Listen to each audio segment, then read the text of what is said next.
Lalu Naomi, mertuanya itu, berkata kepadanya, "Anakku, apakah tidak ada baiknya jika aku mencari tempat perlindungan bagimu supaya engkau berbahagia? Maka sekarang, bukankah Boas yang pengerja-pengerjanya perempuan telah kau temani itu adalah sanak kita? Dia pada malam ini menampi jelai di tempat pengirikan. Maka mandilah dan beruraplah. Pakailah pakaian bagusmu dan pergilah ke tempat pengirikan itu. Tetapi janganlah engkau ketahuan kepada orang itu sebelum ia selesai makan dan minum.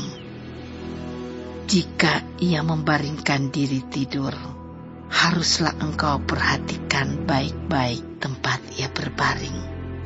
Kemudian datanglah dekat, singkapkanlah selimut dari kakinya dan berbaringlah di sana. Maka ia akan memberitahukan kepadamu apa yang harus kau lakukan." Lalu kata Rut kepadanya, "Segala yang kau katakan itu akan kulakukan." Sesudah itu pergilah ia ke tempat pengirikan, dan dilakukannya lah tepat seperti yang diperintahkan mertuanya kepadanya. Setelah Boas habis makan dan minum, dan hatinya gembira, datanglah ia untuk membaringkan diri tidur pada ujung timbunan jelai itu. Kemudian datanglah perempuan itu dekat dengan diam-diam. Disingkapkannya lah selimut dari kaki Boas, dan berbaringlah ia di situ. Pada waktu tengah malam, dengan terkejut terjagalah orang itu. Lalu meraba-raba ke sekelilingnya, dan ternyata ada seorang perempuan berbaring di sebelah kakinya. Bertanyalah ia, "Siapakah engkau ini?" Jawabnya, "Aku Rut, hambamu. Kembangkanlah kiranya sayapmu melindungi hambamu ini, sebab engkaulah seorang kaum yang wajib menebus kami." Lalu katanya, "Diberkatilah kiranya engkau oleh Tuhan, ya anakku. Sekarang engkau menunjukkan kasih-Mu lebih nyata lagi daripada yang pertama kali itu, karena engkau tidak mengejar-ngejar orang-orang muda, baik yang miskin maupun yang kaya. Oleh sebab itu, anakku, janganlah takut. Segala yang kau katakan itu akan kulakukan kepadamu, sebab setiap orang dalam kota kami tahu bahwa engkau seorang perempuan baik-baik. Maka sekarang, memang aku seorang kaum yang wajib menebus, tetapi walaupun demikian, masih ada lagi seorang penebus yang lebih dekat daripadaku. Tinggallah di sini malam ini, dan besok pagi, jika ia mau menebus engkau, baik, biarlah ia menebus. Tetapi jika ia tidak suka menebus engkau, maka akulah yang akan menebus engkau. Demi Tuhan yang hidup, berbaring sajalah tidur sampai pagi." Jadi berbaringlah ia tidur di sebelah kakinya sampai pagi. Lalu bangunlah ia sebelum orang dapat kenal mengenal, sebab kata Boas, "Janganlah diketahui orang bahwa seorang perempuan datang ke tempat pengirikan." Lagi katanya, "Berikanlah selendang yang engkau pakai itu, dan tadahkanlah itu." Lalu ditadahkannya selendang itu. Kemudian ditakarnyalah 6 takar jelai ke dalam selendang itu. Sesudah itu pergilah Boas ke kota. Setelah perempuan itu sampai kepada mertuanya, berkatalah mertuanya itu, "Bagaimana, anakku?" Lalu diceritakannya semua yang dilakukan orang itu kepadanya, serta berkata, "Yang 6 takar jelai ini diberikannya kepadaku, Sebab katanya, engkau tidak boleh pulang kepada mertuamu dengan tangan hampa. Lalu kata mertuanya itu, "Duduk sajalah menanti anakku, sampai engkau mengetahui bagaimana kesudahan perkara itu.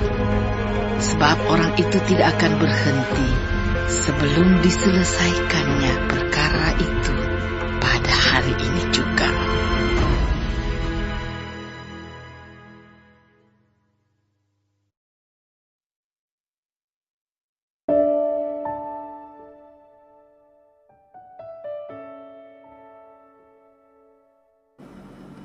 Shalom saudara-saudaraku yang kekasih di dalam Tuhan Yesus Kristus. Puji Tuhan kalau kita masih diberi kesempatan hidup hari ini dan dapat mempelajari firman Tuhan dari kitab Rut 3. Tuhan Yesus memberkati. Saudaraku, firman Tuhan mengajarkan kepada kita bahwa Tuhan ada di dalam segala situasi kehidupan kita. Bahwa Tuhan bekerja untuk mendatangkan kebaikan bagi orang-orang yang hidup sesuai dengan rencana Allah. Kali ini kita lihat bahwa setelah Rut berinisiatif memenuhi kebutuhan hidupnya dan mertuanya dengan bekerja memungut jelai di ladang Boas, Naomi lalu memberi usul agar Rut mencari tempat perlindungan. Maksudnya kehidupannya lebih baik. Rut tidak terus menjadi janda, dia masih muda, agar dia memiliki suami. Dan Naomi mengusulkan calon suami yang tepat buat Rut adalah Boas. Sebab tradisi Israel tentang penebus yang bertanggung jawab menebus sanak saudaranya yang miskin, yang diperbudak, ya, itu ada pada Boas. Sebab dia masih keluarga besar Elimelek, almarhum suami Naomi. Jadi Boas punya tanggung jawab untuk mempertahankan nama keluarga dengan mengawini janda sanak saudara yang tidak memiliki anak. Dia si penebus juga bertanggung jawab untuk menjamin kehidupan, nama, harta, dan keturunan keluarganya agar tidak punah. Dan Boas sebagai keluarga besar Elimelek, dia punya tugas sebagai penebus, ya, supaya nama Elimelek tidak lenyap. Sebab Naomi tidak punya keturunan, anak-anaknya laki-laki dua-dua meninggal, ya, dan belum punya keturunan. Dan Rut menurutinya apa yang disarankan oleh Naomi. Rut datang mempersiapkan diri dengan baik, menyingkapkan selimut di kaki Boas dan berbaring di sana. Ini bukan tindakan amoral, ini tindakan simbolik, meminta perlindungan Boas sebagai suaminya. Hasilnya Boas berjanji menikahi Rut jika penebus yang satu lagi yang lebih dekat hubungannya dengan Elimelek menolak untuk melaksanakan kewajibannya, ya. Jadi Boas tidak gegabah, tidak menyalahi hukum Taurat. Boas orang yang patuh kepada hukum Tuhan. Dia taat kepada Tuhan. Dia juga peduli kepada sesama yang susah. Ini mengajar kita, ya, kalau dalam bertindak mengambil keputusan, ya, dalam hal besar maupun hal kecil, ya, seperti pernikahan, hubungan dengan sesama, kita jangan gegabah, harus ikut petunjuk firman Tuhan, harus sungguh-sungguh sesuai dengan aturan firman Tuhan supaya kita tidak menyesal. Jadi firman Tuhan adalah panduan dalam kehidupan kita. Ternyata kerabat yang lebih dekat itu menolak untuk menebus Rut. Kalau hanya menguasai harta miliknya dia mau, tetapi kalau harus menikahi Rut dan membuat hartanya jadi tidak seperti yang dia pikirkan, ya, harus berkorban untuk supaya keturunannya memakai nama Elimelek agar tidak punah, dia tidak bersedia. Sehingga Boas bisa melakukan tugasnya untuk jadi penebus bagi Rut, bagi keturunan Elimelek dan harta Elimelek. Dia tebus semua, dia bayar. Ya. Ini adalah simbol kasih Tuhan yang sempurna, kasih Tuhan yang besar, yang mau rela menebus dan melepaskan orang yang percaya kepadanya dari keterikatan dosa. Saudara, Tuhan bisa memakai hal-hal sehari-hari dalam mewujudkan rencana besarnya. Rut dan Boas adalah orang yang dipakai Tuhan untuk mewujudkan rencana besar Tuhan.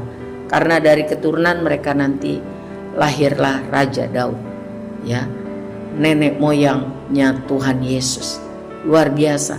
Bila kita bersedia hidup sesuai rencana Tuhan, maka Tuhan bisa pakai hidup kita. Kalau kita setia dalam perkara kecil, maka Tuhan akan mempercayakan perkara-perkara besar.